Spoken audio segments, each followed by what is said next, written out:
2024 in progress. Are We There Yet? Published June 30th, 2024 by Zachary Newell. Happy Northern Hemisphere Midsummer. First to the followers of Radio Free Pizza, of course, and next to humanity in general. As we find ourselves in the midst of the year's journey, with the summer solstice marking the peak of daylight in the Northern Hemisphere, it seems like a perfect moment to pause and reflect on how it's all been going. For this mid-year dispatch, let's delve into the significant developments of the past 6 months, revisit the ongoing stories we've been tracking, and maybe even try to anticipate what unfolding narratives the latter half of the year may bring.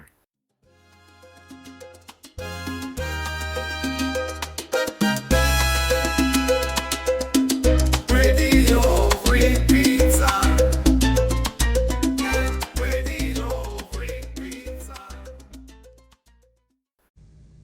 Fact-checked flag attacks.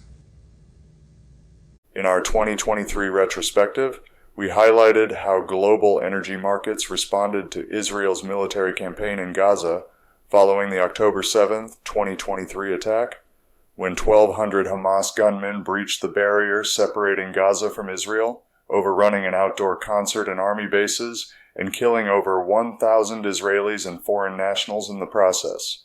Those of them that weren't killed in friendly fire, that is, as the UN Office of the High Commissioner for Human Rights said on page 44 of Detailed Findings on Attacks Carried Out on and After the 7th of October 2023 in Israel on June 10th, 2024, the UN, quote, documented strong indications that the Hannibal Directive was used in several instances on October 7th, harming Israelis at the same time as striking Palestinian militants, end quote, indications that Israeli forces killed their own citizens on purpose.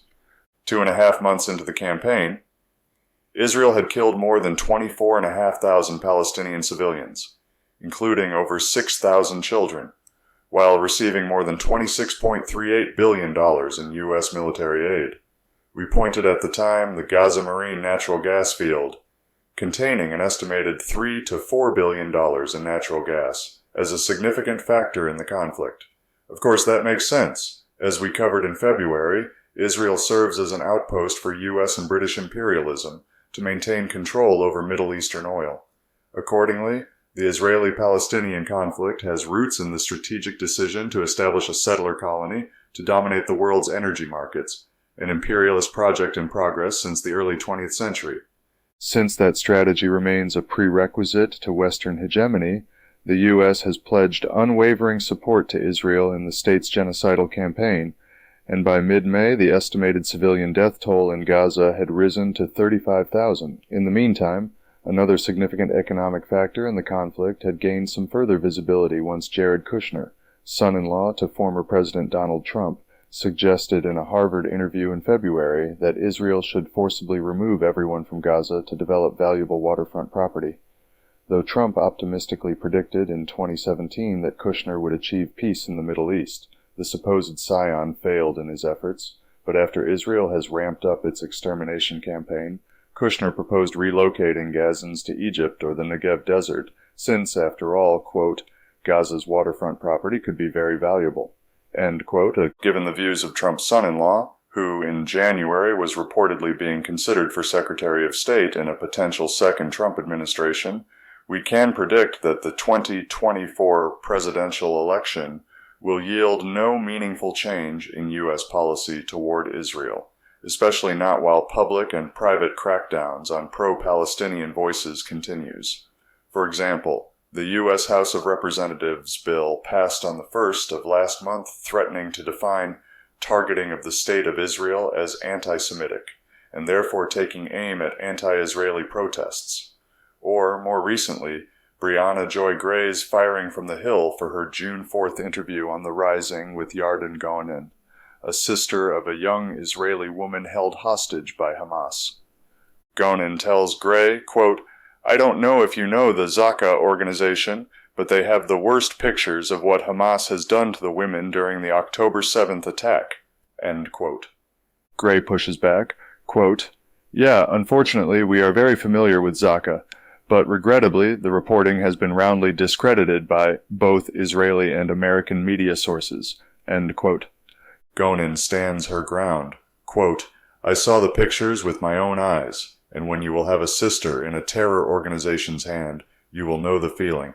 I can't even drink a sip of water because I know that my sister is drinking salt water from the sea, that she's not getting food, and the terrorist is eating in front of her face.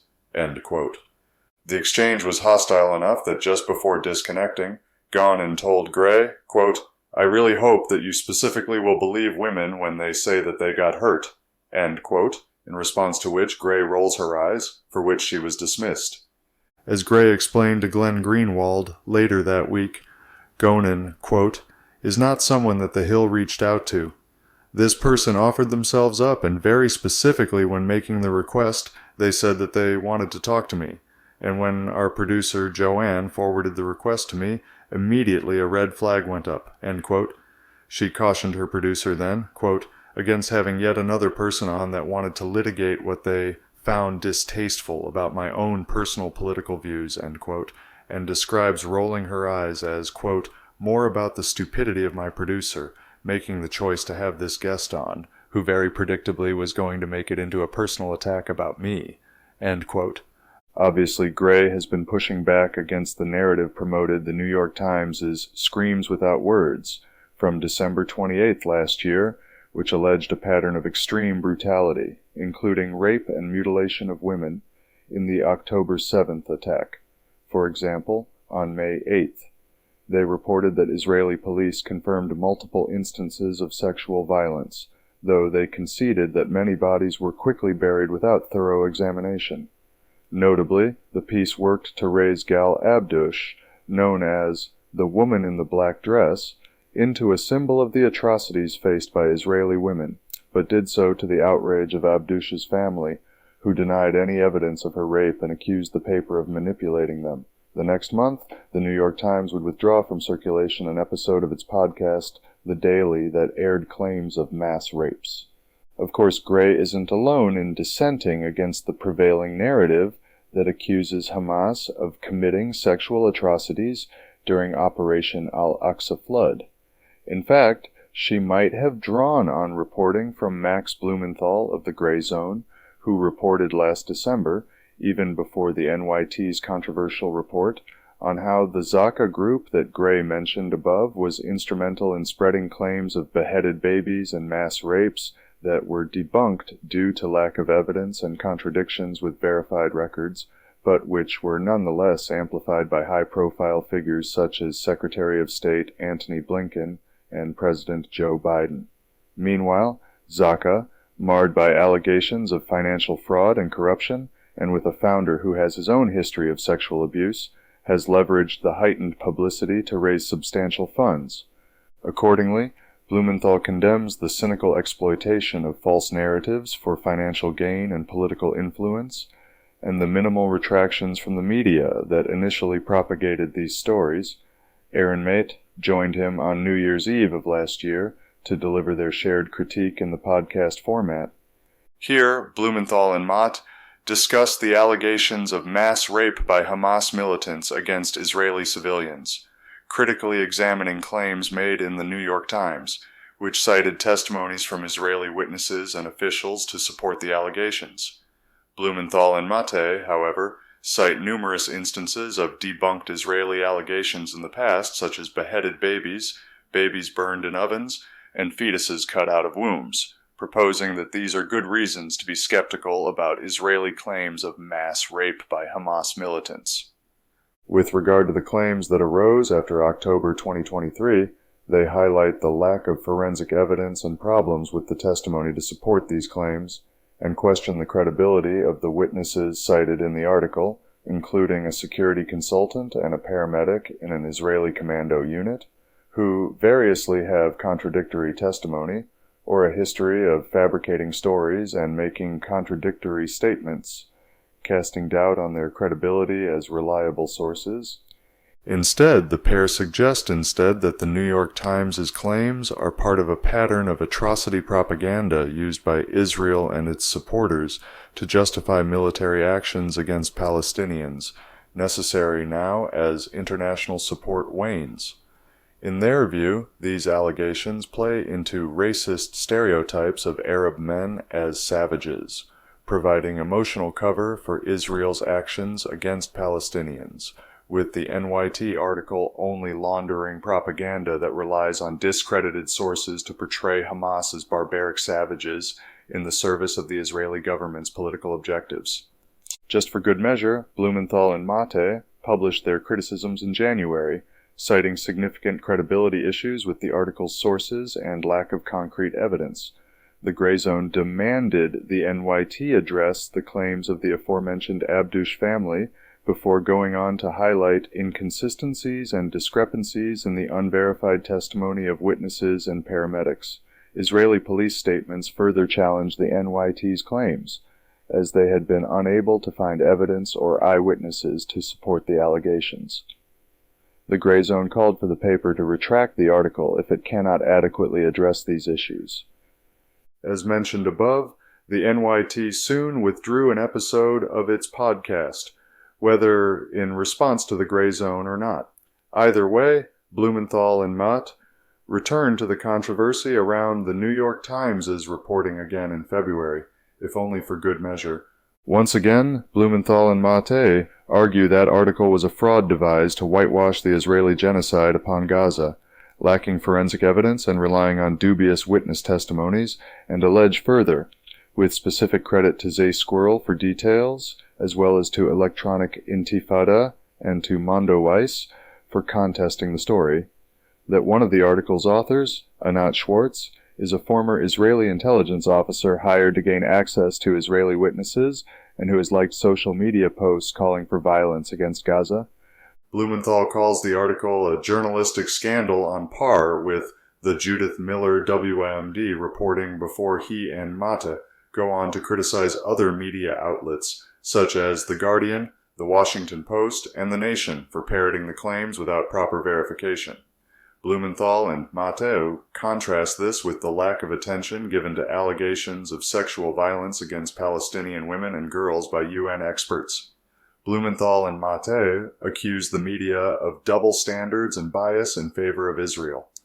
Together, Blumenthal and Mate suggest that the NYT's reporting may have been intended to serve Israeli propaganda, Hasbara, assessing that narrative in a similar fashion, I suppose, as the U.S. intelligence community did of Israel's allegations against UNRWA staffers accused of fighting with Hamas, which they mention received a rating of low confidence.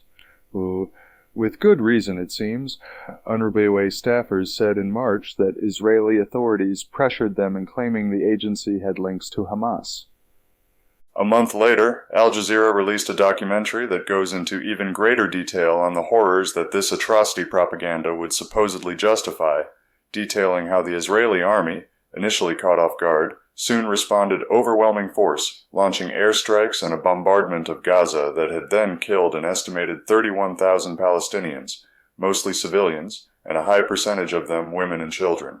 Footage shows Israeli helicopters firing on vehicles carrying hostages and civilians fleeing back to Gaza. Though the Israeli government claimed the strikes were justified due to the atrocities that Hamas committed, Al Jazeera makes their own case that these claims represent misinformation and propaganda, arguing that Israeli officials and media outlets circulated unverified stories of Hamas fighters beheading babies, raping women, and committing other atrocities to justify Israel's retaliation against Gaza, despite a lack of credible evidence. Instead, these stories were simply weaponized to dehumanize Palestinians and lower the threshold for violence against them. Though the documentary reports that the Hamas leadership viewed the attack as a success in putting the Palestinian cause back on the global agenda, it nonetheless questions whether the price paid by Palestinians was worth the perceived gains, and highlights the ongoing cycle of violence and retaliation in the region. Of course, Al Jazeera's documentary wouldn't be the only one on the subject for long, finding its competitor in Screams Before Silence 1 month later, claiming to document mass rapes carried out by Hamas fighters on October 7th. In Sandberg's documentary, survivors recount being raped, beaten, and subjected to degrading acts.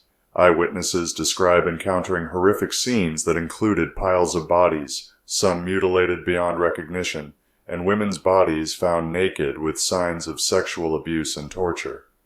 The documentary goes on to include confessions from Palestinians to committing atrocities, including that of Manar Mahmoud Mohammed Qassem. But Middle East Eye reported a month before Sandberg's documentary that organizations like Human Rights Watch and Amnesty International suggest that the confession was likely obtained through torture, pointing to a significant rise in arbitrary arrests and mistreatment of Palestinian detainees by Israeli forces since October 7th. They emphasize that such filmed confessions should not be considered valid evidence.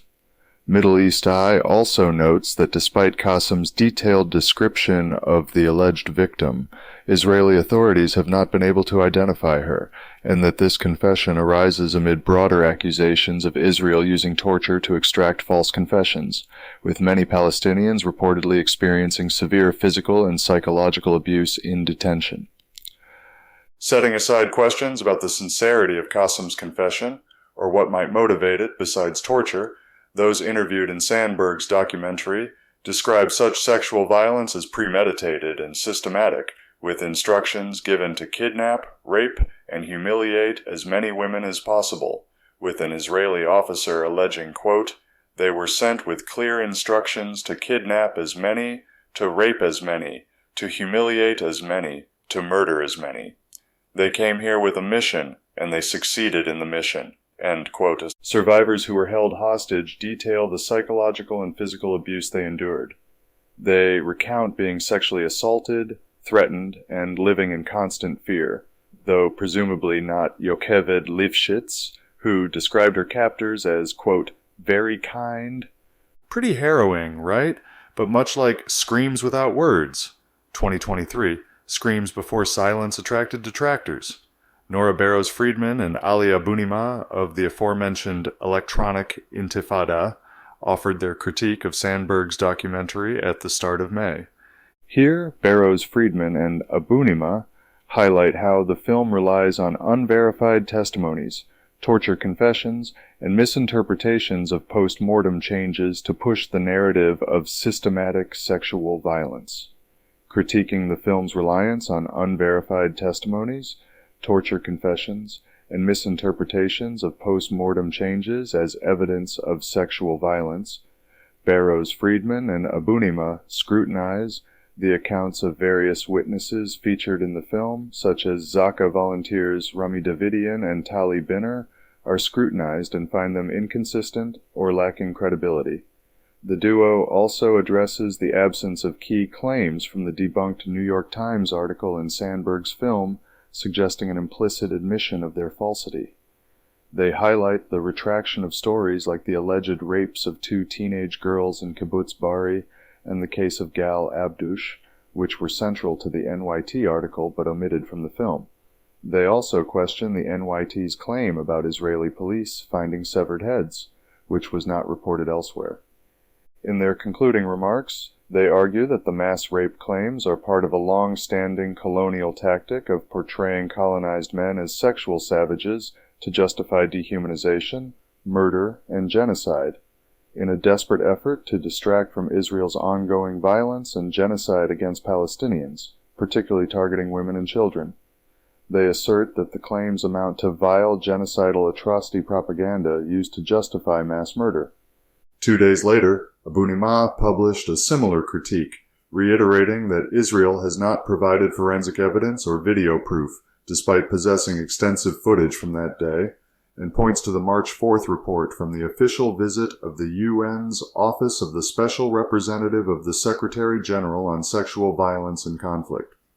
The Office of the SRSG-SVC reported on page 19 that, quote, "While the mission team reviewed extensive digital material depicting a range of egregious violations, no digital evidence specifically depicting acts of sexual violence was found in open sources," end quote, though, quote, "digital material of circumstantial elements may be indicative of some forms of sexual violence," end quote. With regard to accusations of systematic rape as a weapon of war, The office of the SRSG-SVC reported on page 22 that it had been, quote, unable to establish the prevalence of sexual violence and concludes that the overall magnitude, scope, and specific attribution of these violations would require a fully fledged investigation. End quote. For that reason, Abunimah concludes that the UN report found no credible evidence for these atrocity claims. Likely for similar reasons, then, Israel's Haaretz reported on April 18th that, quote, from inquiries put to 3 bodies in the defense establishment, it emerges that the intelligence material collected by the police and the intelligence bodies, including footage from terrorists' body cameras, does not contain visual documentation of any acts of rape themselves. Regarding the supposed confessions of militants like Qasem, the report says on page 9 that it didn't consider, quote, accounts collected by Israeli intelligence bodies, including those related to interrogations of alleged perpetrators, due to the mission team's inability in the time allotted to establish the due process rights of the accused person and adequate authentication. End quote. That report from the UN's office of the SRSG-SVC in March prefigured further findings in the detailed findings on attacks carried out on and after the 7th of October 2023 in Israel, from the Office of the High Commissioner for Human Rights, mentioned above at the top and released at this start the month, which reported on page 27, quote, the Commission has identified a pattern of sexual violence in the attacks on October 7th. In relation to rape, the Commission has seen open-source reports stating that Israeli civilians were subjected to rape and other forms of sexual violence at various sites in southern Israel on October 7th. The Commission has reviewed testimonies obtained by journalists and the Israeli police concerning rape, but has not been able to independently verify such allegations, due to a lack of access to victims, witnesses, and crime sites, and the obstruction of its investigations by the Israeli authorities. The Commission was unable to review the unedited version of such testimonies. For the same reasons, the Commission was also unable to verify reports of sexualized torture and genital mutilation. Additionally, the Commission found some specific allegations to be false, inaccurate, or contradictory with other evidence or statements, and discounted these from its assessment. End quote. So the UN's OHCHR could not independently verify allegations of rape due to limited access and investigative obstructions, and also noted that some specific claims were found to be false or contradictory, much like Blumenthal argued 7 months ago, and to which it seems the Times of London similarly gestured when it referred to, quote, false and misleading information from senior political figures and government-linked activists to those in the police and security services, tasked with the official Israeli investigation, end quote. Investigations into Operation Al-Aqsa Flood starkly highlighted the ongoing complexities and brutal realities of the Israeli-Palestinian conflict, revealing how geopolitical strategies and economic interests continue to drive and exacerbate violence.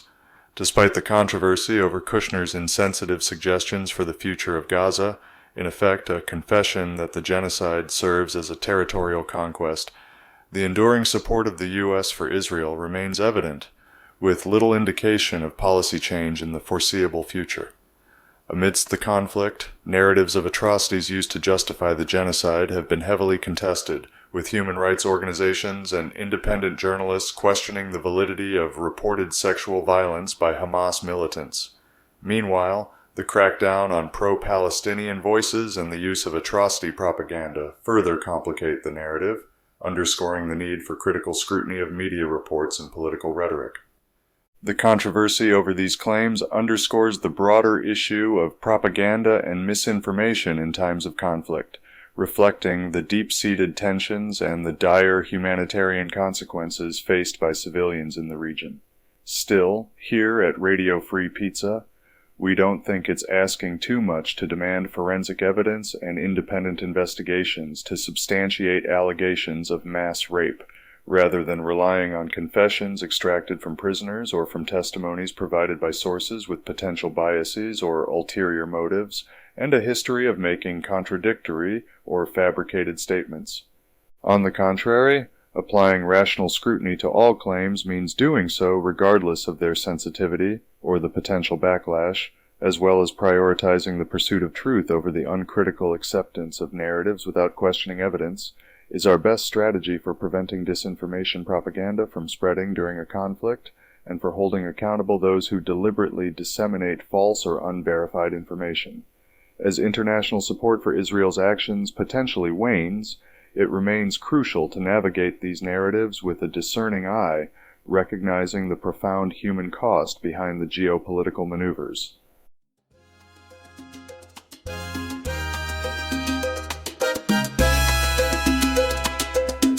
Radio Free Pizza.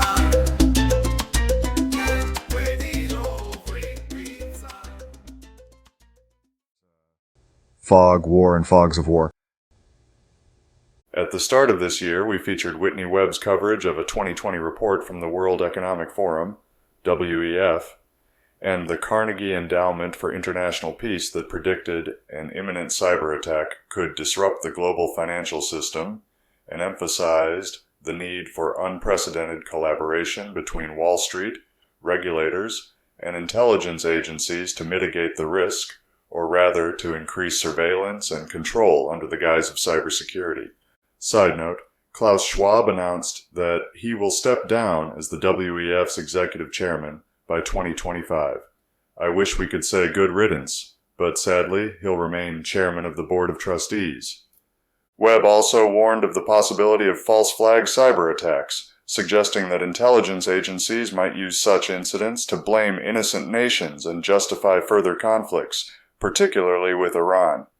We're still waiting for something like that, but in the meantime, we've seen instead recent kinetic escalations between Iran and Israel, marking a significant shift from covert operations to direct military confrontation. On April 1, 2024, an Israeli airstrike targeting Iran's consulate in Damascus killed 2 Iranian generals, General Mohammad Reza Zahedi and his deputy, General Mohammad Hadi Hadriahimi, and 5 officers, marking a significant escalation in the ongoing conflict. A Hezbollah member and 2 Syrians were also killed, and several others were wounded. Israel did not comment on the strike but blamed Iran for a drone attack on an Israeli naval base earlier that day. Iran vowed retaliation, and on April 13th launched an unprecedented large-scale drone and missile attack on Israel, showcasing its growing military capabilities. This marked the first direct assault by Iran from its soil, significantly escalating the conflict, to which Israel responded with a counterstrike on a military airbase in Isfahan, Iran on 19 April, an attack of unexpectedly limited scope. Exactly 1 month later, Iran's President Ebrahim Raisi, a prominent conservative figure and potential successor to Supreme Leader Ayatollah Ali Khamenei, died in a helicopter crash in East Azerbaijan province. The crash occurred in a forested, foggy, mountainous area during poor weather conditions.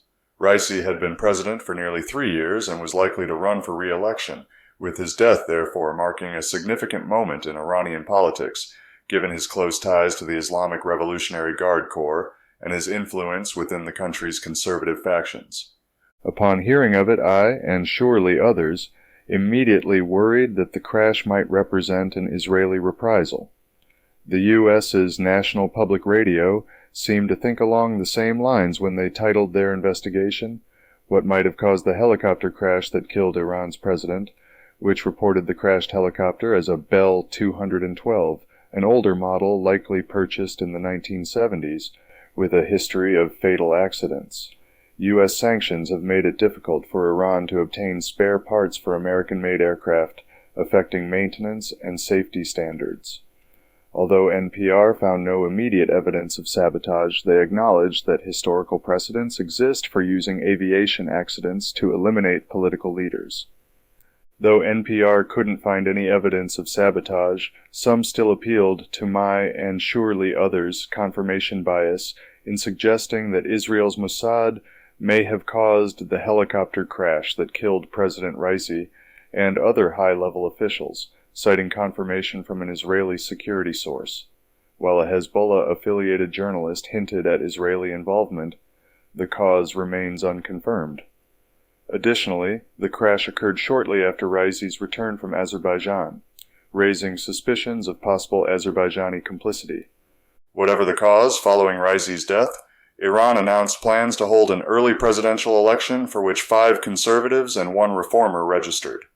2 candidates withdrew from the race the day before the election to consolidate support among hardliners, leaving 4 candidates in contest largely seen as a 3-way race among reformist Masoud Pezeshkian, who criticizes past administrations and emphasizes unity while appealing to the Azerbaijani community against a pair hardliners viewed as the main contenders, Saeed Jalili and Mohammad Bagher Kalibaf, with the latter considered the most prominent. But the June 28th elections proved inconclusive. Iran is set for a runoff presidential election between reformist Masoud Pezeshkian and hardliner Saeed Jalili after a record low turnout, with over 60% of voters abstaining. Pezeshkian received 10.4 million votes, while Jalili garnered 9.4 million. The runoff comes amid widespread public dissatisfaction and economic hardship. Jalili, a former nuclear negotiator known for his hardline stance, now faces Pezeshkian, who must rally voters in a politically apathetic environment against a backdrop of heightened regional tensions and Iran's ongoing nuclear activities. As geopolitical tensions rise and the fog of war thickens, the line between kinetic military actions and potential cyber warfare blurs. The recent series of escalations between Iran and Israel, from devastating airstrikes to the suspicious helicopter crash that claimed the life of President Raisi, underscores the precarious state of international relations and the potential for further conflict. Though the crash's exact cause remains uncertain and could involve a combination of these or other factors, the situation remains volatile, with both nations apparently navigating a delicate balance to avoid a broader, more devastating war between Iran and Israel, which appears increasingly inevitable.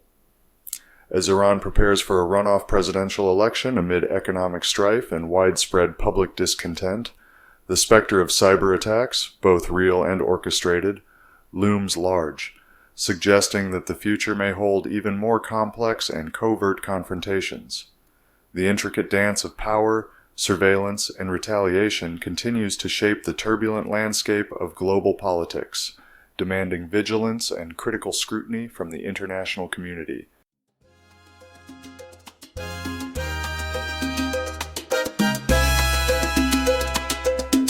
Radio Free Pizza. Radio Free Pizza. Rockets to Russia. In January 2024, we forecast that Ukraine faced the reality of ending its conflict with Russia, a situation that had become increasingly apparent with dwindling U.S. support and shifting political priorities in Washington. Despite unprecedented NATO aid, Ukraine's prolonged struggle appeared unsustainable, as evidenced by significant battlefield casualties and the then conspicuous absence of new U.S. funding authorized by Congress.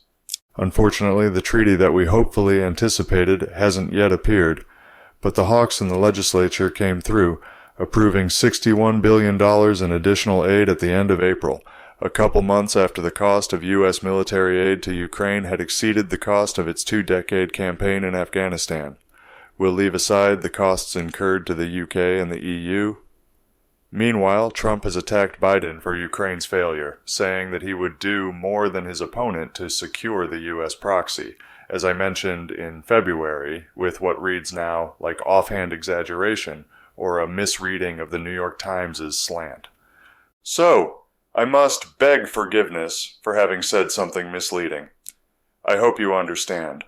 The Russia-Ukraine conflict represents the latest phase of a long project undertaken by the imperialist West against the Soviet Union and its surviving states, and so I guess I just assumed Trump was signaling his willingness to join the effort. For those seeking more information on that project, I recommend Jeffrey Sachs's interview with Tucker Carlson from the end of May. Their discussion provides an excellent overview of the historical context for the war, tracing it back to the dissolution of the Soviet Union and the subsequent expansion of NATO towards Russia's borders, in violation of promises made to Russia regarding a halt to NATO's eastward expansion, and of Russia's repeated warnings against this perceived threat to Russian security, while exploring the role of key figures like Zbigniew Brzezinski and their strategic goals of surrounding Russia in the Black Sea region.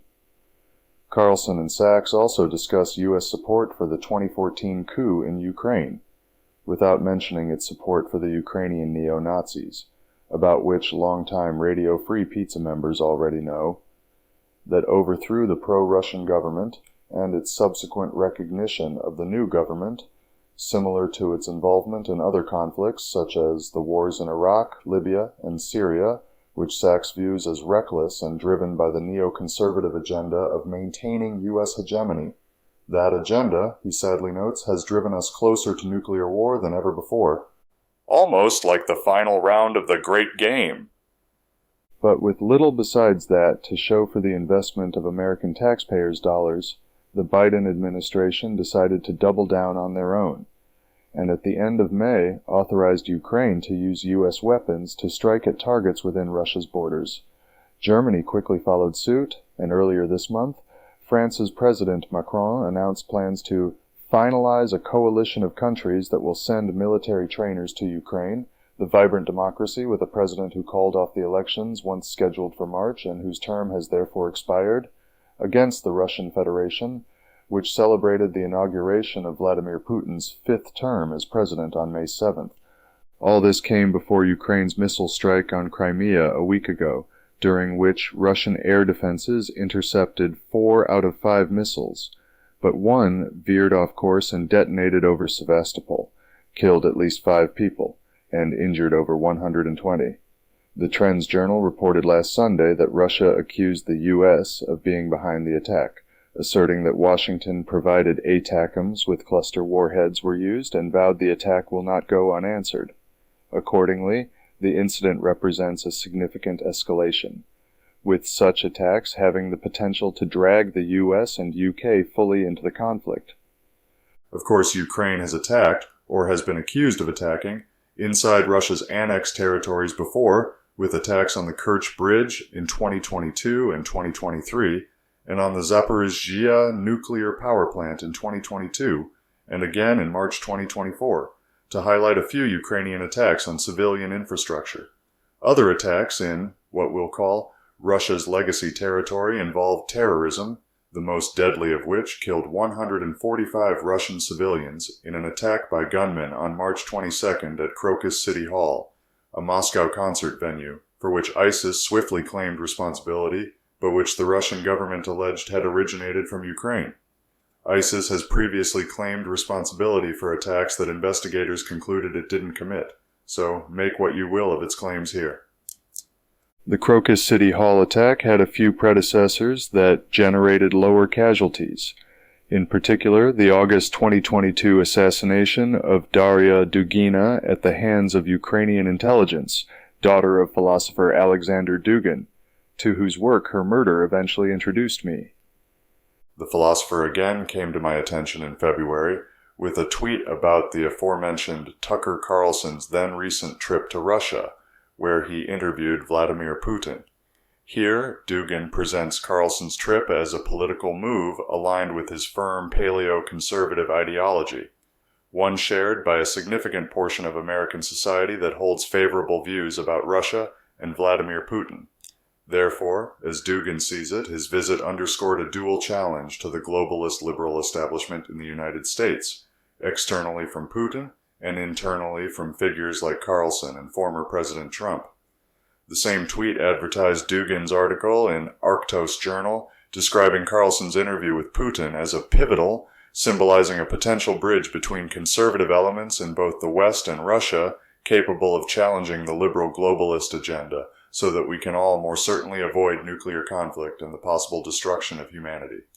Of greatest interest to me, however, had been Dugin's brief analysis of MAGA communism as a viable socialist faction capable of forging an unusual alliance between Marxists and paleo-conservatives, a diverse opposition united in their aim to disrupt liberalism's dominance. If you've been tuning in to Radio Free Pizza over the past few months, then you'll know the same faction gained my attention last year, with the broader category of patriotic socialists, providing most elements of the libertarian communism that I've articulated a few times now, as a 21st century socialism with American characteristics. Accordingly, I took some time to acquaint myself with Dugin's work. For what little I've learned, Michael Millerman deserves most of the credit, with lectures like this one leading me to works of Dugin's like this one, an excerpt from his Templars of the Proletariat, 2023, that articulates what he calls National Bolshevism as a political ideology synthesizing elements of radical leftist socialism with nationalist and traditionalist views that even incorporates broader mystical elements in its challenge to liberalism and the open society. Dugin's National Bolshevism emphasizes a super-ethnic, geopolitical understanding of the nation, free from racism and chauvinism, that advocates for transformative, revolutionary experiences that transcend conventional political dichotomies. I suppose that National Bolshevism represents a subspecies of Dugin's fourth political theory, the political and philosophical framework that he developed as an alternative to the three major political ideologies of the 20th century, liberalism, communism, and fascism, and which he outlined in the Fourth Political Theory, 2009, as an attempt to provide a new paradigm for political thought from which we might derive the new approach needed to address the challenges of the contemporary world. This theory rejects modernity, individualism, secularism, and the totalitarianism of the previous ideologies, promoting a return to traditional values and spirituality.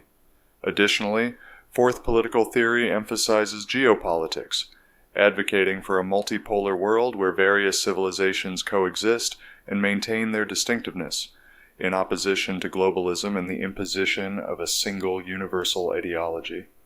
By promoting social justice, national sovereignty, and traditional values, an excerpt from Arctos Journal tells us, the Fourth Political Theory seeks to create a pluralistic and just global order, countering the homogenizing forces of Western hegemony.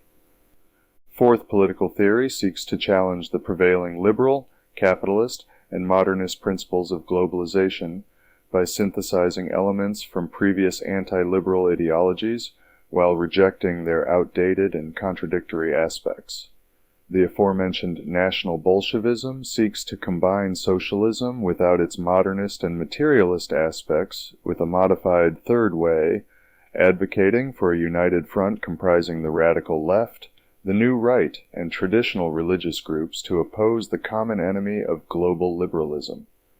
I wasn't sure in February whether I could say with complete certainty that National Bolshevism, or patriotic socialism for that matter, represents a variant strain. I'm new to Fourth Political Theory, having only started exploring it last February. Still, I'm definitely not alone as a relative newcomer to Dugin's work, not after his own interview with Tucker Carlson that aired in April. Carlson first introduces Dugin as a 62-year-old Russian academic philosopher who was an anti-Soviet dissident in his youth, and who has lately become famous as Putin's brain in the English-language press, perhaps explaining why his work has been banned in the U.S., although he is not a political figure in Russia. Following this introduction, Carlson invites the venerable thinker to share his views on liberalism. Dugin first discusses the ideology's evolution from classical liberalism, focused on individual freedom, to a new form of liberalism that he sees as prescriptively totalitarian and as failing to recognize human nature. He describes liberalism as a process of liberating individuals from collective identities, first from the Catholic Church, then from the nation-state, and today from gender and human identity itself. Though classical liberalism emphasized the rule of the majority, Dugin argues that this new liberalism represents the rule of minorities and a prescriptive agenda of being woke and progressive, a totalitarian turn from an ideological regime that no longer concerns itself with individual freedom as such. The philosopher believes that the next step in this process is transhumanism and the abandonment of human identity altogether, leading to a post-human future. Accordingly, He suggests that the post-human future envisioned by new liberalism is already portrayed in science fiction films like The Matrix and Terminator, which have become more plausible with today's technological sophistication. In his view, this future represents a political project within which humans can choose to abandon their humanity in favor of artificial intelligence or other post-human forms. Carlson also inquires after Dugin's analysis of the West's changing attitude towards Russia.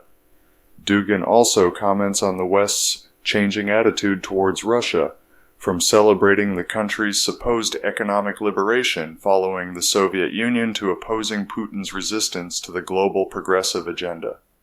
Dugin argues that this opposition is not casual, but a metaphysical conflict between those seeking to destroy traditional values and Putin's defense of the same.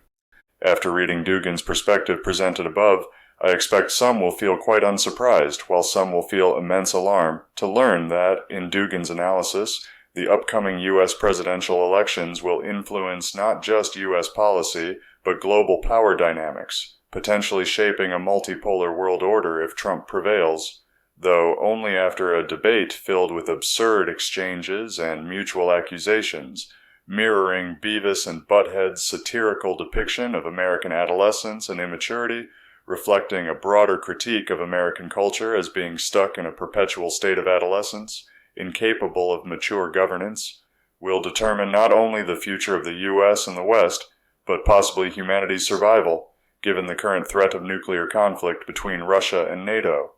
The election's outcome will either reinforce the globalist trajectory under Biden, or a shift towards a more nationalist and multipolar world under Trump. The ongoing conflict between Ukraine and Russia reveals how ideological complexities shape the international landscape. The West's involvement in Ukraine, framed within the broader context of its long-standing opposition to Russia, reveals deep-seated tensions that challenge the stability and future of international relations. As scholars like Sachs and Dugin offer their perspectives on these dynamics, it is crucial to acknowledge how this conflict transcends mere territorial disputes and taps into the ideological underpinnings of modern geopolitical strategies. Thus, while immediate peace seems to remain elusive, understanding the broader historical and ideological context provides us essential experience for navigating the complexities of civilizational struggles unfolding in the months and years to come.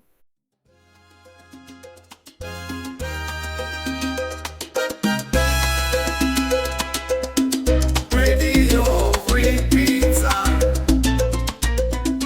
Radio Free Pizza.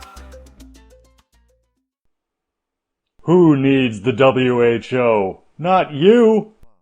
In February, we spent a fair amount of time critiquing the role of the World Health Organization, WHO, in the 2020 to 2023 coronavirus pandemic and its aftermath, highlighting perceived failures and controversial actions. In particular, we criticized the WHO's proposed treaty changes for potentially increasing censorship under the guise of combating misinformation, which could stifle dissent and undermine civil liberties. On the whole, we characterized the WHO and other health authorities as complicit in a broader agenda prioritizing profit and control over transparent science and individual rights. Accordingly, you can imagine how we celebrated at the start of this month, compared at least to how we might have otherwise despaired, when the amendments passed by the WHO to its International Health Regulations, IHR, during the 77th World Health Assembly certainly prioritized private profits but didn't seem to restrict individual rights nearly as much as feared. Still, we might have been too hasty for celebrating at all, as James Roguski would surely tell us.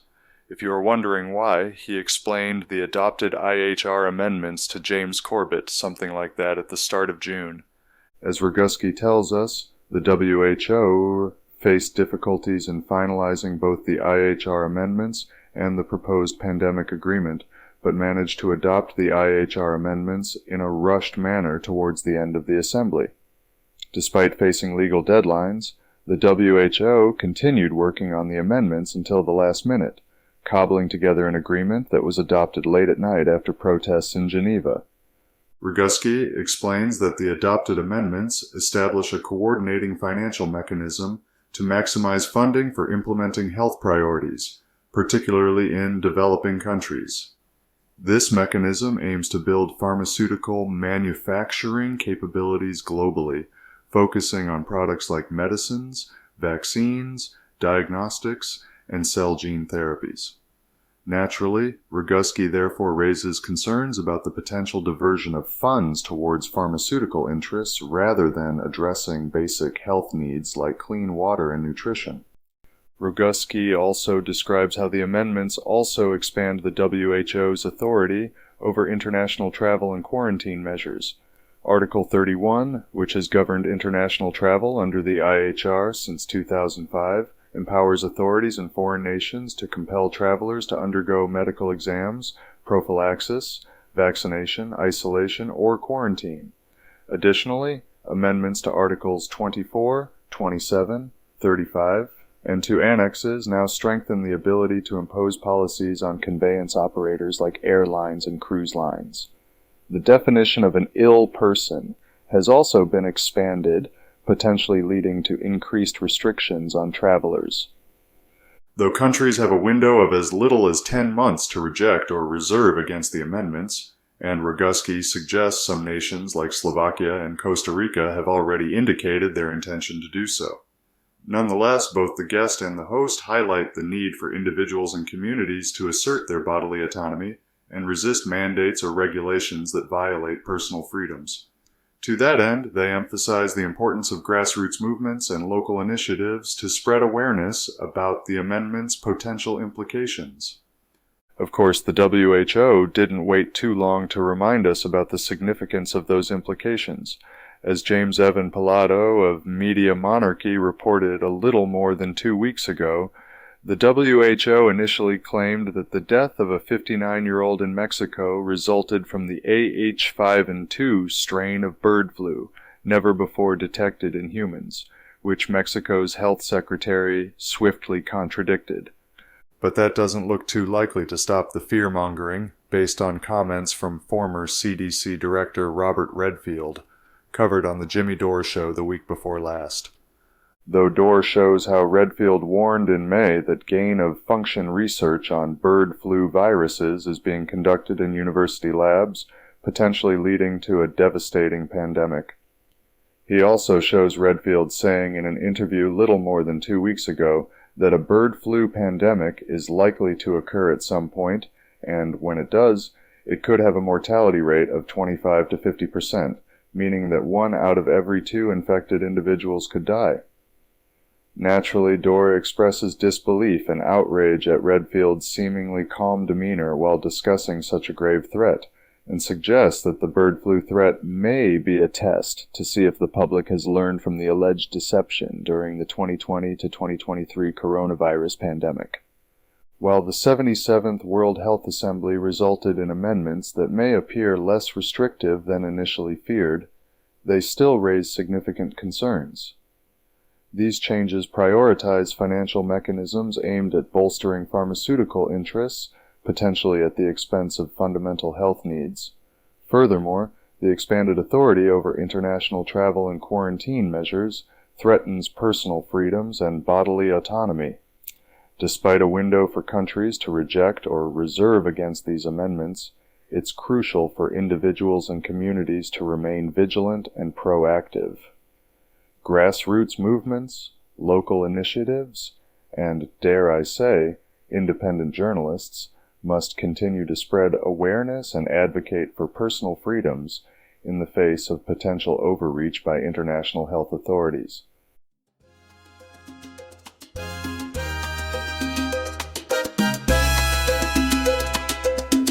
Radio Free Pizza.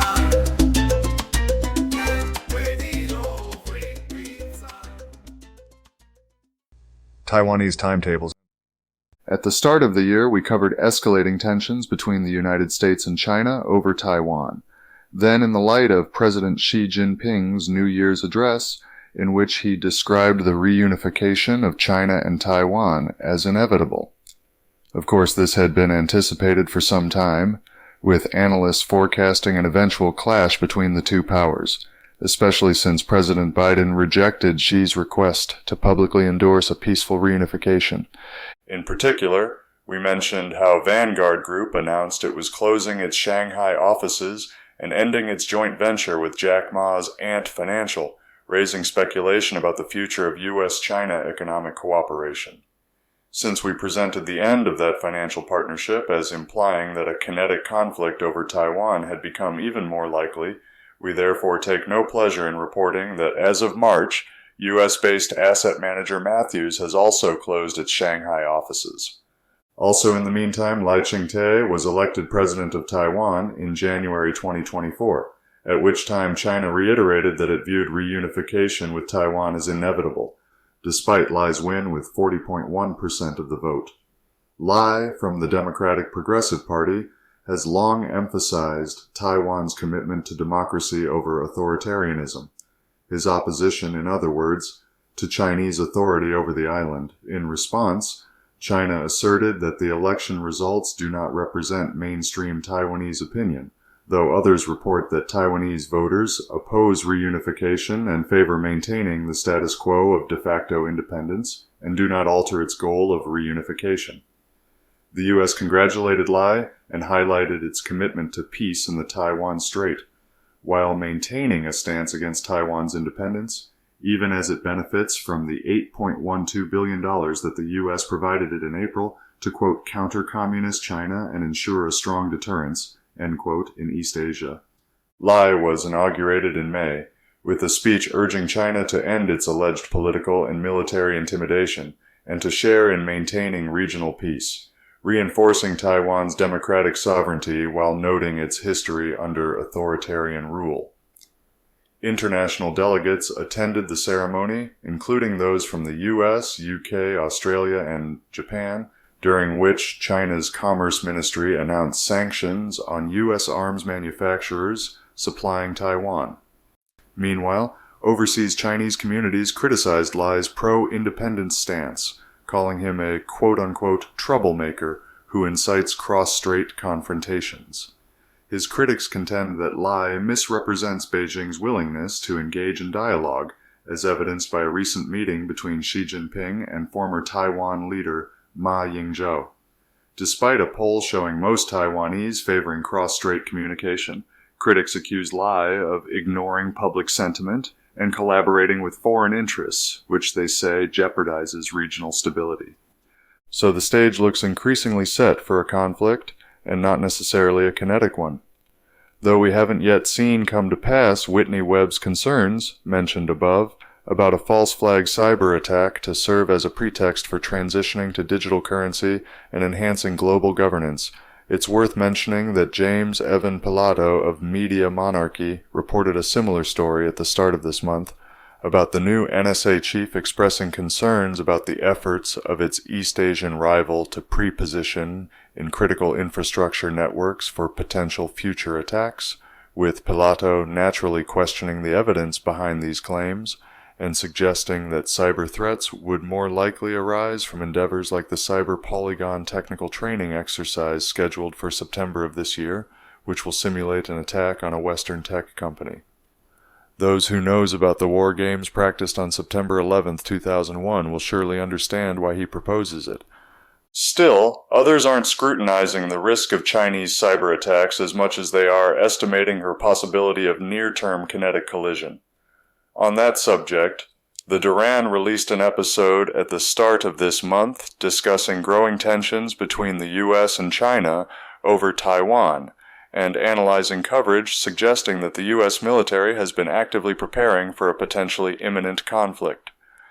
The articles cited, specifically one from the Daily Mail providing free-to-read coverage of another from the Wall Street Journal, suggest that the U.S. expects a war with China over Taiwan's independence, with the U.S. conducting military exercises in the Philippines amid growing fears of a planned Chinese invasion of their own territory of Taiwan.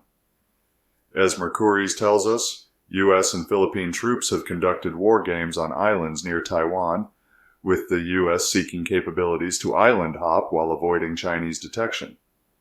Apparently, the U.S. is committed to defending Taiwan from a Chinese invasion, despite no official treaty requiring this. As the pair note, China considers Taiwan a red line issue and has warned it will not remain idle if Taiwan declares independence. Thinking ahead, China has conducted military exercises around Taiwan, rehearsing a naval blockade. Meanwhile, they note that China's military capabilities have been growing rapidly, with new warships, aircraft carriers, and nuclear forces being developed with Russian assistance. In their view, the military balance in the region is shifting in China's favor. Their discussion then turns towards the U.S.'s dilemma in maintaining simultaneous commitments in Europe and Ukraine, and the potential for the U.S. to prioritize the China threat over Russia, noting later in their conversation that anti-China hawks see the Ukraine conflict as a distraction and want to prioritize the China threat. There are concerns about the U.S. overextending itself and facing strategic disasters by engaging in conflicts with both Russia and China concurrently. The pair also draw historical parallels to Spain's overextension and eventual collapse in the 17th century due to its refusal to accept reality and retrench. I wouldn't call it a silver lining, but they also mention a small peace camp emerging between the anti-Russia and anti-China factions of the U.S. political establishment. However, they express their concerns that the U.S. may escalate conflicts with both Russia and China simultaneously, leading to strategic disasters.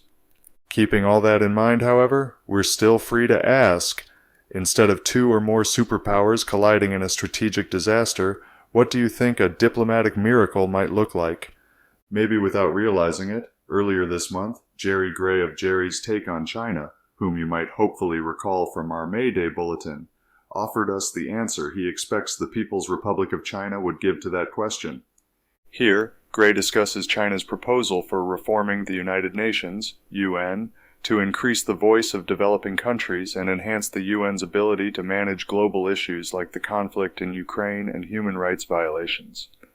Evidently, that proposal suggests that the UN's inability to enforce its rules stems the non-compliance of powerful nations like the US, which prioritizes its own sovereignty over international regulations and therefore declines adhering to UN rules and conventions, while portraying China as a responsible global power that complies with international regulations.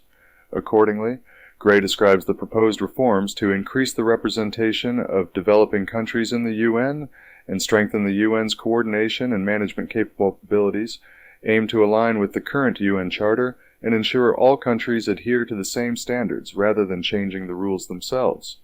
Gray goes on to outline China's positions on various global issues, including supporting a political resolution to the conflict in Ukraine, advocating for a Palestinian state with East Jerusalem as the capital, seeking denuclearization on the Korean Peninsula, and resolving conflicts through dialogue, diplomacy, and respect for the sovereignty of nations, rather than military intervention.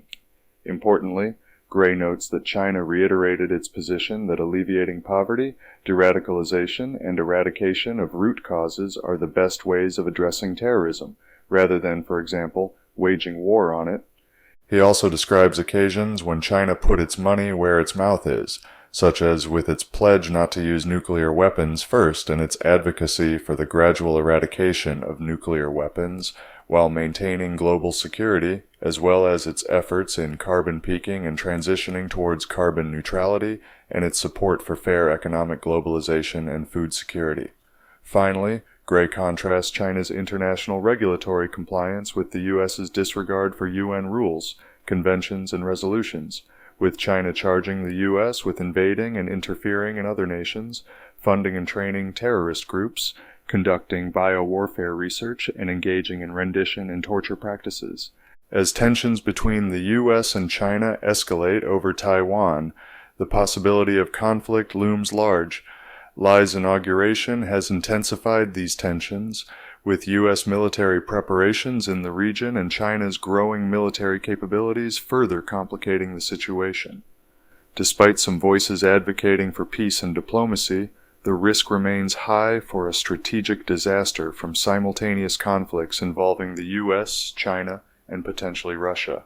However, there is still room to consider diplomatic solutions, such as China's proposal for UN reform, to give developing countries a greater voice and promote global stability through dialogue and respect for sovereignty. These proposals highlight a potential path forward that emphasizes cooperation and adherence to international norms, offering a glimmer of hope amidst rising geopolitical tensions. Now let's just hope that the U.S. gets the message and hears the wisdom in it.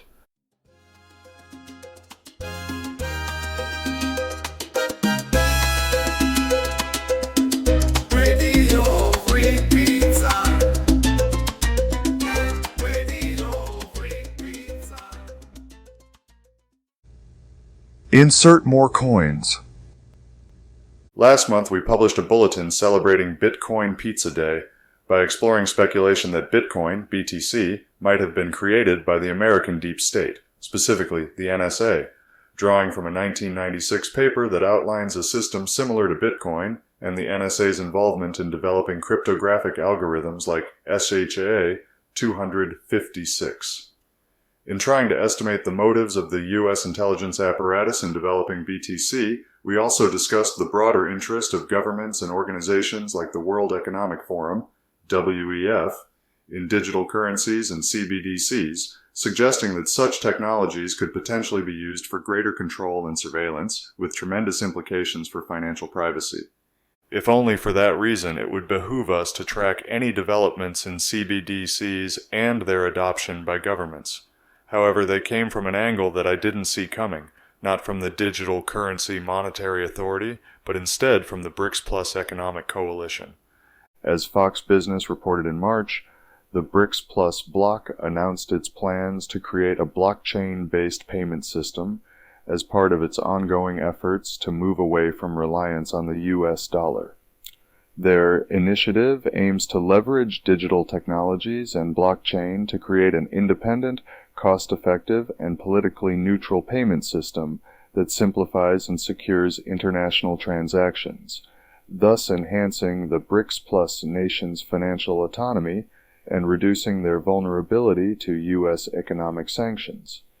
Kremlin aide Yuri Ushakov emphasized at the time the new system would be crucial for increasing the role of BRICS Plus in the global monetary landscape and decreasing dependence on the dollar. This move follows the 2023 Johannesburg Declaration, where leaders committed to increasing settlements in national currencies and strengthening their banking networks.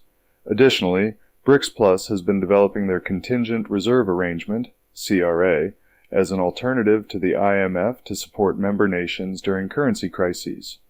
With over 40 countries expressing interest in joining BRICS Plus to mitigate currency risks and avoid U.S. sanctions, this new payment system will represent a significant step towards a multipolar global trading system. Later in the month, Watcher.guru added details on remaining challenges, including internal contention and unequal power distribution among member countries. For the new currency to succeed, BRICS Plus members must commit to cooperation and bridge the gaps between economically powerful nations like China, India, and Saudi Arabia, and less prosperous members such as South Africa and Ethiopia. Nonetheless, achieving a cohesive infrastructure and balanced support among all member nations could transform the global economic model and reduce reliance on the US dollar for international settlements. Now, as Reuters reported at the start of this month, Saudi Arabia has joined Project mBridge, a cross-border central bank digital currency, CBDC, trial led by China and facilitated by the Bank for International Settlements, BIS. This project, which also includes central banks from Hong Kong, Thailand, and the UAE, aims to modernize international payments and reduce dependency on the US dollar, particularly in global oil trade. The mBridge platform, which uses China's e-yuan technology, has reached the minimum viable product stage, indicating it is ready to move beyond the prototype phase. The inclusion of Saudi Arabia, a major G20 economy and the world's largest oil exporter, could significantly scale up commodity settlements on the platform, further promoting the use of non-dollar currencies in international trade. Despite the potential for CBDCs to modernize payment systems and provide alternatives to physical cash, They face challenges such as technical complexities, political sensitivities, and public resistance due to privacy concerns. While countries like China and several emerging economies are progressing with CBDC pilots, the U.S. remains hesitant, with legislative moves to ban the creation of a digital dollar. There's good reason for hesitancy, as James Corbett reminded us again not 2 weeks ago in an interview with Reality Check Radio. After contrasting it against the wholesale and retail monetary circuits covered when we last featured him, he describes CBDCs as, quote, a different form of money itself, end quote, for which he suggests that retail banks may instead, as intermediaries between individuals and central banks, maintaining a level of separation while still allowing for control and surveillance. Corbett details the programmability of digital banknotes and their potential for restricting consumption or enforcing lockdowns, and explores the connection between CBDCs and digital identity systems, suggesting that they may be integrated with biometric data and personal information linked to digital wallets to enable greater surveillance and control over individuals. But most interestingly, Corbett offers the aforementioned M-Bridge, though without mentioning Saudi Arabia, while discussing the potential for CBDCs to be interoperable across countries and integrated into a global system. However, the BRICS Plus member comes up while discussing the geopolitical implications of a CBDC monetary system, during which time Corbett also hypothesizes that the transition to a new global reserve currency could be a potential catalyst for war. Whatever your concerns about financial privacy, the evolving landscape of digital currencies certainly highlights a significant shift in global financial dynamics. As the BRICS Plus coalition advances its blockchain-based payment system to reduce reliance on the US dollar, and major economies like Saudi Arabia join cross-border CBDC initiatives, the world edges closer to a multipolar trading system. These developments underscore the strategic importance of digital currencies and blockchain technology in enhancing financial autonomy and resilience against economic sanctions. Despite facing challenges like political sensitivities, technical complexities, and privacy concerns, the adoption of CBDCs by emerging economies and major oil exporters signals a transformative potential for international trade and financial systems. As governments and global organizations continue to explore and implement these technologies, tracking their progress will become increasingly crucial to understanding their long-term impact on global economic structures and personal financial privacy.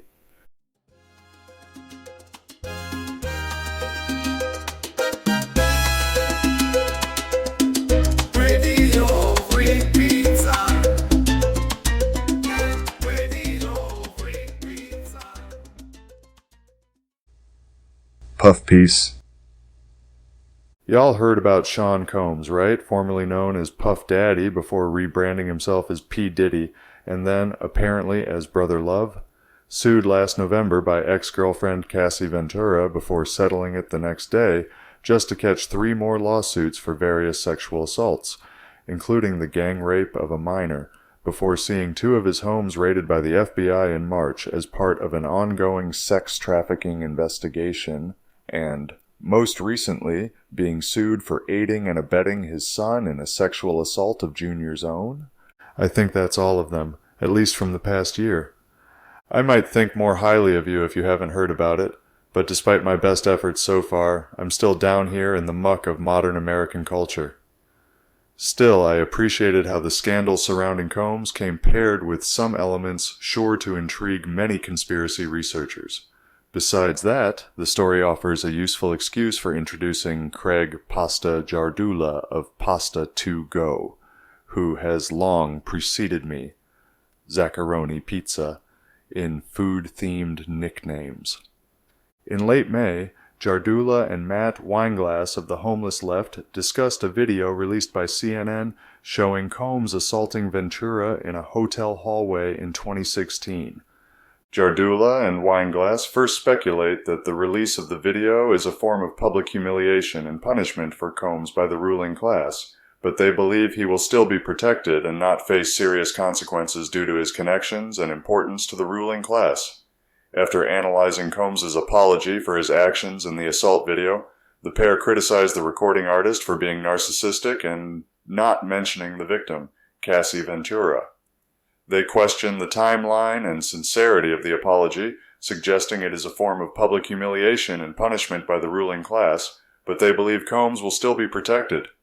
Their discussion also touches on the control and influence of the ruling class over mainstream media and the entertainment industry, suggesting that the ruling class controls what information is released as quote-unquote a leak and when, and that they use their power to protect and punish individuals as they see fit.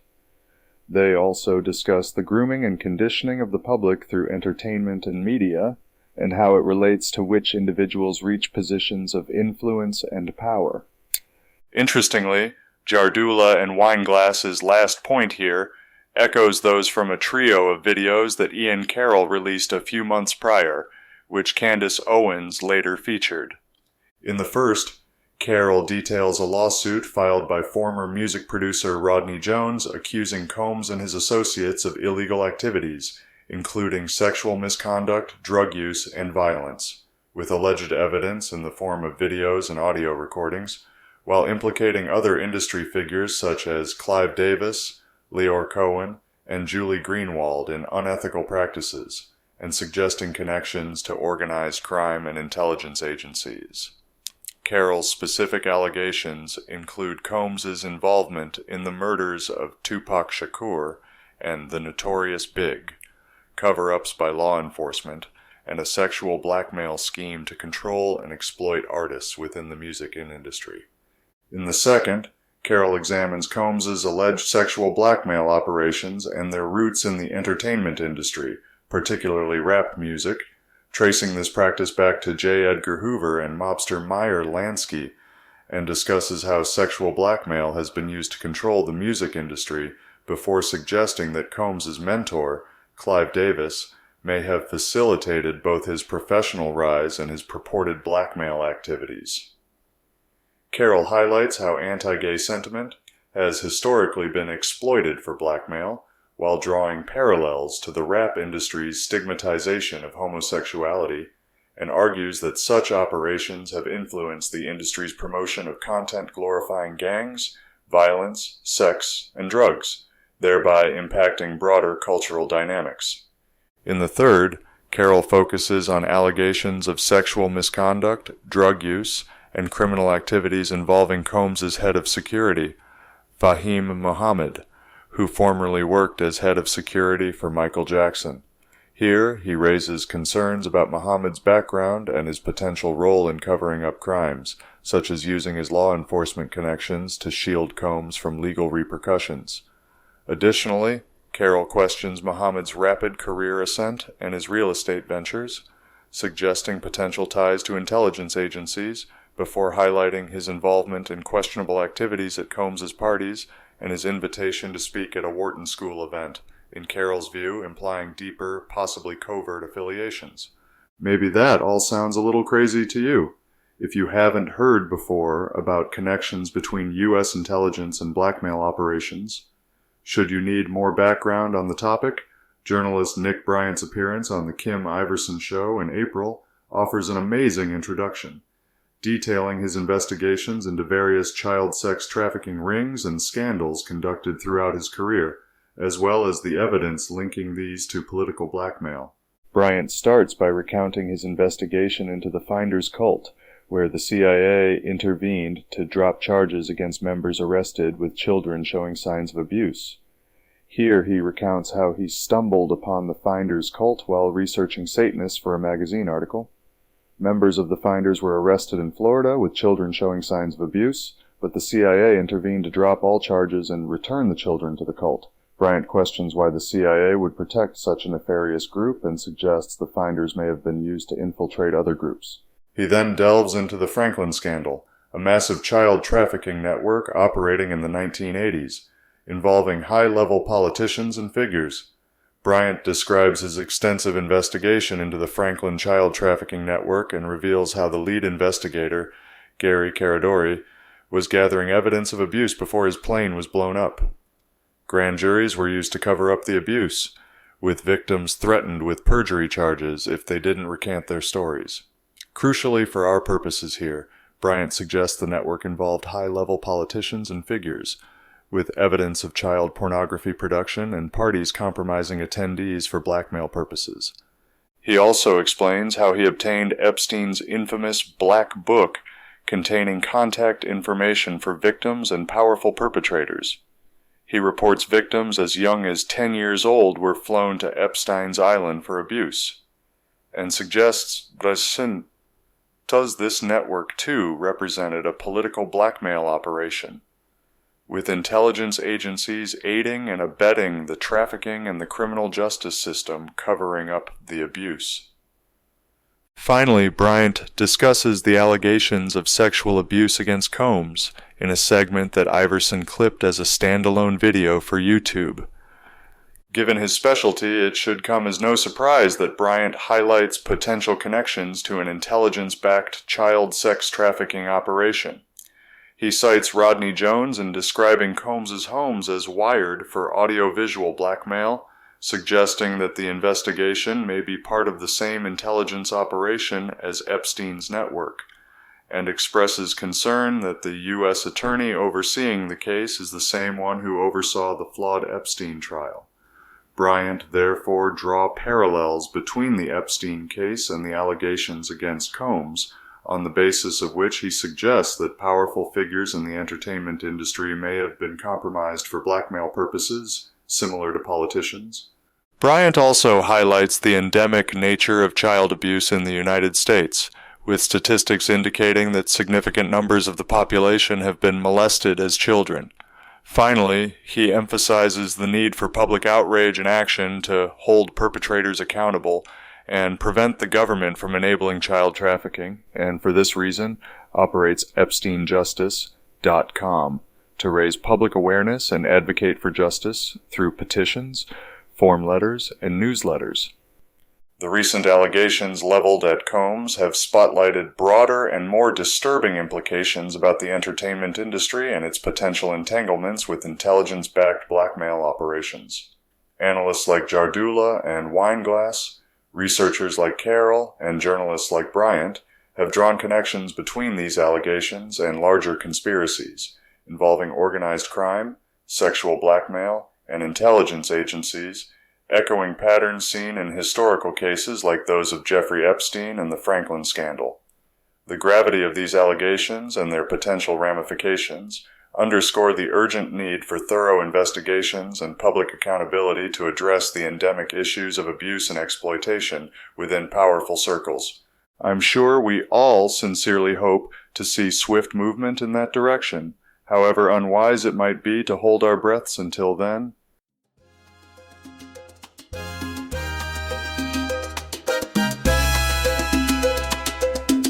Radio Free Pizza. Radio Free Pizza. Yahaz Grande Latino America. On June 2, 2024, Claudia Sheinbaum Pardo was elected President of Mexico, and thereby became the first female president in North America. The next day, U.S. President Biden signed an executive order limiting asylum requests at the U.S.-Mexico border when the weekly average of daily encounters exceeds 2,500, relying on the same Section 212F of the 1952 Immigration and Nationality Act that former President Trump used for his own policies. Critics, including Doctors Without Borders, argue that it endangers vulnerable migrants and contradicts Biden's promises of a humane immigration system. Unfortunately, it therefore looks like the U.S. has set itself on imposing that additional instability of a growing refugee population on its southern neighbor. Too bad for them, I'd say, but lucky for me, here at Radio Free Pizza, Latin America has previously been an area of interest to which I'd gladly return ever since I first touched on the region last November, though I quoted Clara Mate, referencing Western support for Pinochet in Chile the preceding July, to illustrate the historic correspondence between mass social engineering and manufacturing consent for imperialism. On that occasion in Guatemala to benefit the United Fruit Company, now known as Chiquita, which earlier this month a federal jury found liable for the killings of 8 men in Colombia by the paramilitary group AUC, to which Chiquita paid millions from 1997 to 2004, even after the group was designated a foreign terrorist organization by the U.S. government before awarding $38.3 million in damages to the victims' families. In another dispatch from last November, we next explored U.S. imperialism in the region through the lens of the Panama Canal and its critical role in global trade, while simultaneously examining last year's controversies over a new mining contract for the Cobre Panama mine, which sparked widespread protests fueled by fears of corruption, and during which Kenneth Darlington, a 77-year-old retired American with dual Panamanian citizenship, shot and killed 2 protesters. Later, our 2023 retrospective offered an update, reporting how Panama's Supreme Court ruled the contract unconstitutional just days after our dispatch went out, leading to the mine's closure and the filing of a case in the International Chamber of Commerce seeking $20 billion in damages.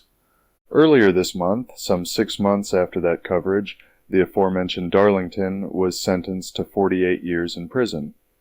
But with regard to Cobre Panama, little seems to have changed, though the former Deputy Economics Minister advocates for a public referendum to relaunch the project with greater state oversight, presumably to recapture some of the 2024 GDP growth that Panama had been forecast to lose some 6 months ago. In the meantime, however, Panama enacted a policy change with a curious correspondence to Biden's executive order.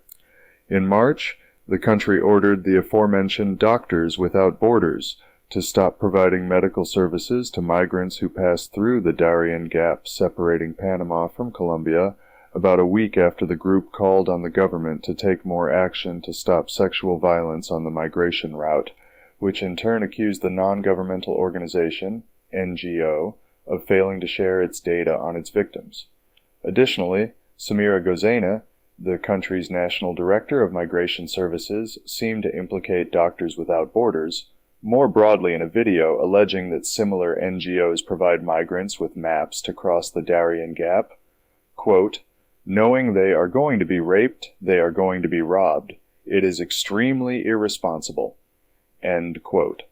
For some Americans, the idea of NGOs helping migrants undertake their illegal border crossings will come as no surprise. Those at least inclined to have read the Heritage Foundation's Tracking Movement of Illegal Aliens from NGOs to the U.S. Interior from December 2022, following an investigation that involved geofencing mobile devices at over 30 NGO facilities near the border before tracing the locations of these devices, primarily belonging to migrants, to almost all U.S. congressional districts, highlighting the significant role NGOs play in processing and transporting migrants into the U.S. interior, exacerbating the border crisis, and suggesting that these organizations extend the impact of illegal immigration nationwide. But I'm sure it would still surprise many of even those Americans to consider that NGOs helping migrants cross borders, not just in the U.S., but in Panama too, may not represent only the deep trend of U.S. imperialism in Latin America, now bearing the fruit of a dispossessed population haunting its home front. As Brett Weinstein proposed in January for his Dark Horse podcast on the migrant crisis as it looks in Panama, the border crises at the Darien Gap and on the southern U.S. border may also coincide with a deeper geopolitical strategy. Here, Weinstein hypothesizes to his wife, fellow biologist Heather Haying, that the economic migration from South America to the U.S. is cloaking a separate, more organized migration of primarily Chinese military-aged males based on the distinct characteristics observed during his then recent trip to Panama and the Darien Gap in camps housing Chinese migrants, including their reluctance to interact, the secrecy surrounding their camps, and the presence of organized transportation awaiting their departure. Most importantly for his analysis, however, Weinstein reports that the camp primarily housing Chinese migrants had a skewed sex ratio, with a predominance of military-aged males. These observations led to the hypothesis that the Chinese Communist Party, CCP, may be facilitating the Chinese migration as a covert movement of a fighting force, which he proposes may have resulted from the CCP's historic one-child policy and its consequent overproduction of males, effectively creating a standing army. While Weinstein and Haying explore, at approximately 52:29, alternative explanations for the observed phenomena, such as cultural differences or economies of scale in human trafficking, allowing for larger-than-expected populations of Chinese migrants. Nonetheless, Weinstein believes his observations support the hypothesis of a covert migration facilitated by the larger economic migration. For that reason, the biologist's discussion also touches, at approximately 1 hour 4 minutes and 50 seconds, 1 hour 8 minutes and 47 seconds, on the potential vulnerability of the U.S. political system to foreign influence, drawing parallels with the questionable decision to mandate COVID-19 vaccines for the military, and suggesting that adversaries could exploit the pay-for-play nature of the U.S. political system to induce self-harm through its migration policy, much like the vaccine mandate that compromised military readiness. Even just taken at face value, the recent actions by the U.S. and Panama to limit asylum requests and restrict NGO activities highlight the growing tension between governmental policies and humanitarian efforts. The broader implications, including the potential for geopolitical maneuvering that Weinstein and Haying explore, underscore the urgent need to address the challenges at both the U.S.-Mexico border and the Darien Gap. As these situations evolve, the interplay between local actions and international repercussions will surely continue to shape the landscape of migration and border policy throughout the Americas. We hope, however, that this month's guilty verdict for Chiquita launches a fresh trend of U.S. corporations being held accountable for the social devastation they've wrought abroad, and, in this case, that Latin America has the chance to recover from it.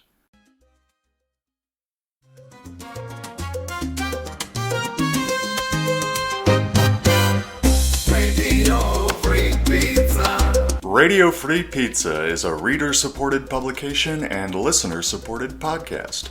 To see all our work, visit www.radiofreepizza.com or search for Radio Free Pizza on all your favorite social media and podcast platforms.